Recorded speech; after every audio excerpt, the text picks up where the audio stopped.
The pace of life moves so quickly, you don't really take time to appreciate it. My story was something of that sort, until stage 4 colon cancer created a pause, or better yet, my purpose.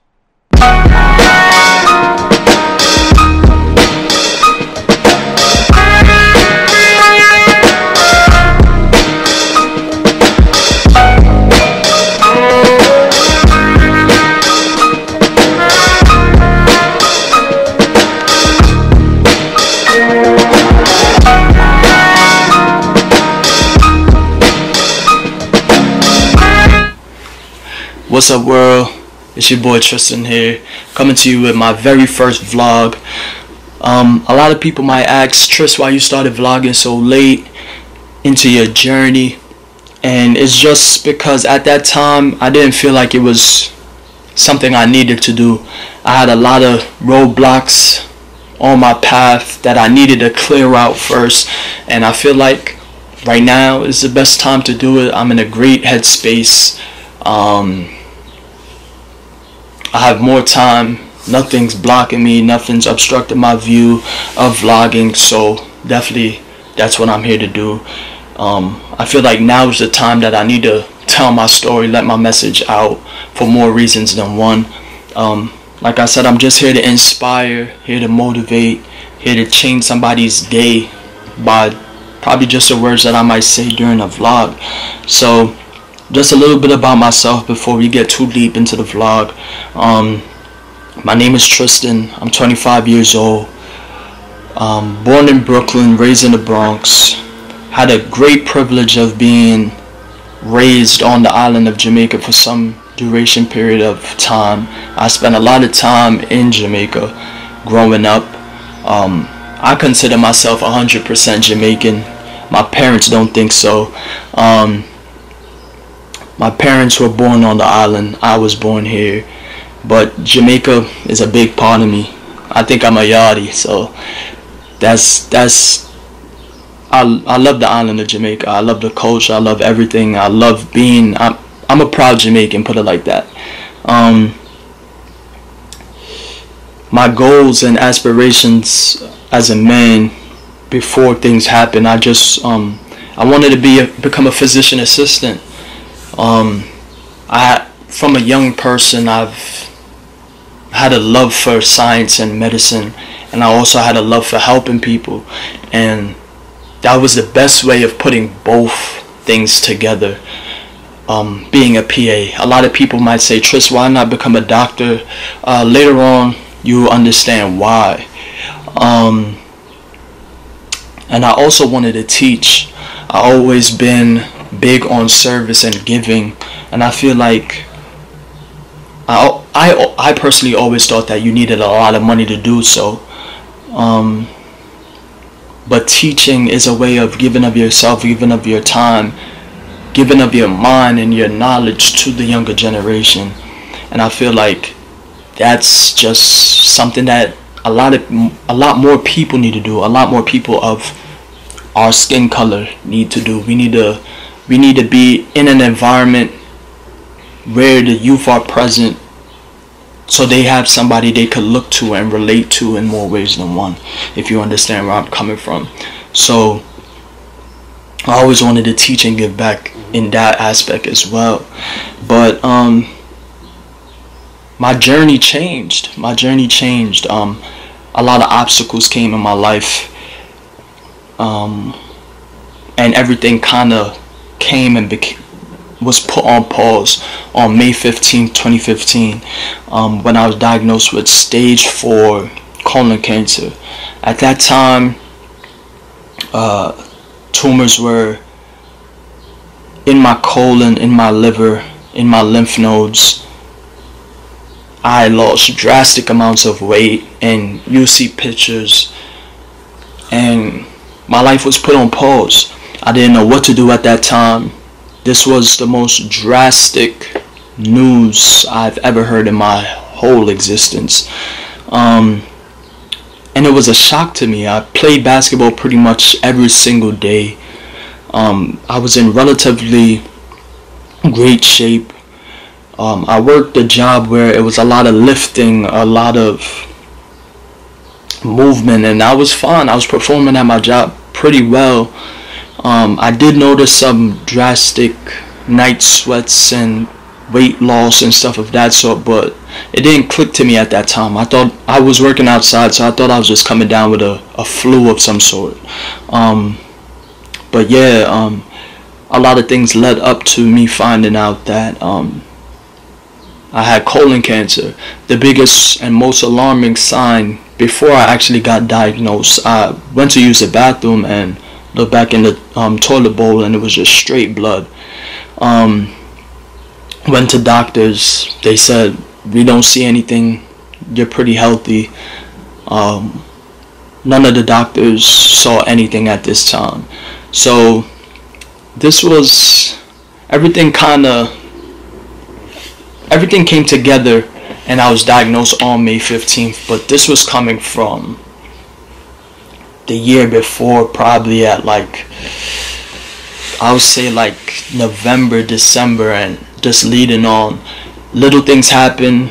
They gave me medicine. It kind of stopped the pains that I was feeling, and then it started up again. And then, unfortunately, I won't say unfortunate, because a lot of great and amazing things have come out of me being diagnosed with cancer. So I would never say it's unfortunate. I would never say that I regret or I feel sorry for having cancer. It's been a beautiful and amazing journey, and the more vlogs I put out, you'll understand why. So yeah, May 15, my life was just abruptly put on pause. Didn't really know what to do, how to react.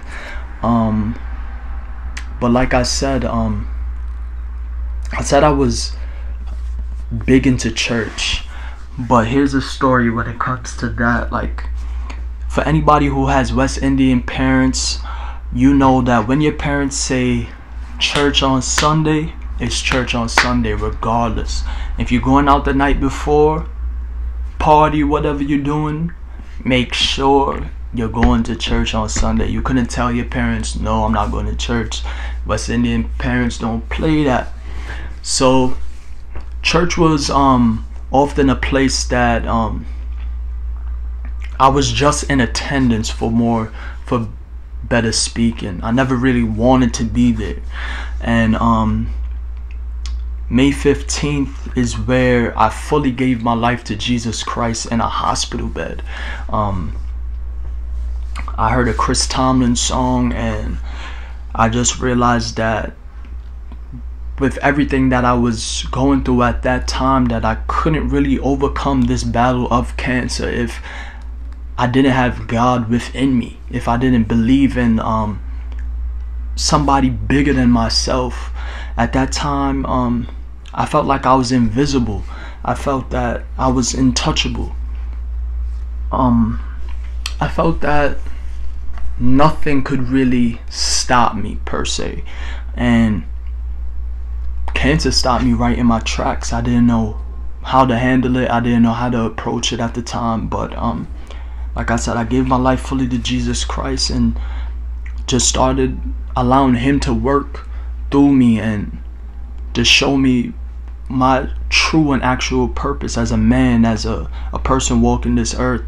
I thought that I was here just to make money and to become a teacher and be in the medical field and stuff of that sort. But cancer just allowed me to realize my greater purpose.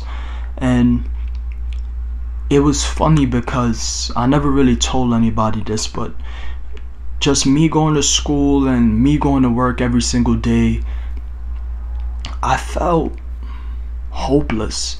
I felt like I had no purpose. And during this whole time, I was just super stressed at that time. And I was just asking, like I said, I never wanted to be in church, but I did take time and I did pray. But I just felt like none of my prayers were being answered. And I asked God, I was just like, God, I just need a break. I want a drastic break. I just need a break. It was just I was working from 6 in the morning to 12 at night, then waking up and going to school the next day and just super drained, super tired. I just wanted a break. And in more ways than one, I feel like God had answered my prayers at the time, but not in a way that I wanted him to, but in a way that I needed him to.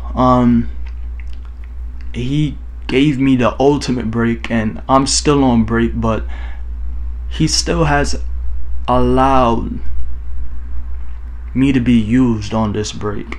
And with that being said, that's how No Battle Should Be Fought Alone had started. And it basically started from me being in the hospital, and after I was diagnosed, I was just in bed, didn't want to get up, didn't want to move. And my mom was with me, and she said, Tris, you're not gonna let this defeat you. You need to get up, you need to start walking. And I was like, I'm just not in the mood. Like, I just received the worst news of my life. At that time, when I thought of cancer or heard anybody with cancer, it's like, all right, how many more months I got, how many more weeks, how many more days I have to live. And that's kind of what was going through my head at that time. That was the first time that I actually sat back and looked at myself in the mirror, and it was just straight skin and bones. It was the most scariest sight ever. I remember looking down at my chest and seeing my heart beat out my chest, and it was just like, yeah, when is the time? And my mom said, Tris, you gotta get up, you gotta fight. You're a victor, you're not a victim. And I got up and I started walking, and we're walking through the halls, and I'm looking in everybody's room, and I see people hooked up to all different types of machines, but everybody was alone. And I was like, damn, look at that. Like, I didn't know anybody else's situation on the floor, but it looked way worse than what I was. And my mom is with me every single day on a little cot in my room, sleeping, staying the night with me, and everybody else is alone. So I said, you know what, I need to do something about this. And that's how I came up with the name No Battle Should Be Fought Alone. And that's how God created my purpose. God created my purpose through this organization. I started this 501c3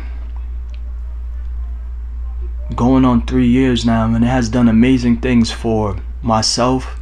It has done amazing things for so many people, and for all those who have supported this organization and the message and the slogan that we represent, which is Admire Life. By you guys just sending prayers, donations, purchasing merch, all that stuff will be in the description below for anybody else who wants to support. But I just want to greatly say thank you. You guys help make my dream possible each and every day. So, and you guys are helping change the world and changing other people's lives who don't have somebody to be there for themselves, or don't have that support. And that's what this organization is all about. Whether it's a donation, a monetary support, or just being there to mentor somebody and speak to and talk to somebody, that's just what somebody needs at that time. So we greatly appreciate all that. So yeah, so that's just how cancer came and just paused my life, but quickly gave my life a jump start in a total different direction. Me being so sick, but God saying, you know what, I'm gonna create in you, I'm gonna give you life all over again, but I'm gonna give you a totally different life.